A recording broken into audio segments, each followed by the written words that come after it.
好多人一見到香菜就話唔該走青，但你知唔知道呢？呢樣你最嫌棄嘅配菜呢，其實可能係你廚房入邊最被低估嘅排毒幫手。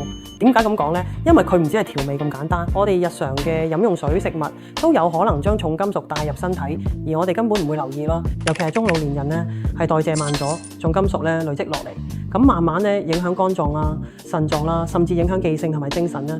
咁好多時候咧，唔係你年紀大先覺得累咧，係身體入邊積住嘢未清走啦。咁但香菜可以幫到手啦。科學研究發現，香菜有3重排毒機制。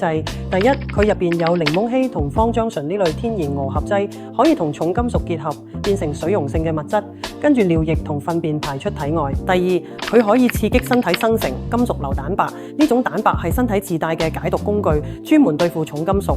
第三，佢仲可以激活肝臟功能，等肝臟更加有效率咁過濾同排走毒素。簡單講咧，就好似請咗個清潔工入你身體啦，專門打掃你忽略咗嘅衛生死角嘅。點樣食先有效呢？其實好簡單啊！早餐咧可以煎個香菜蛋餅嘅，將香菜切碎煲入蛋液，煎成薄餅，配一片全麥纖維麵包，幫手加速排走。午餐試下香菜清蒸魚，用鱸魚或者鱈魚鋪住香菜同薑絲一齊蒸，配埋菠菜或者油麥菜，葉綠素同香菜雙重吸附，肝臟會更加輕鬆。晚餐煲碗香菜豆腐湯，出鍋前先落香菜碎，配埋小米紅豆雜糧粥，溫和排毒。瞓覺都繼續做清理。呢3餐落嚟，你唔使特登食補品，日日咁食，身體自然幫你慢慢清走重金屬。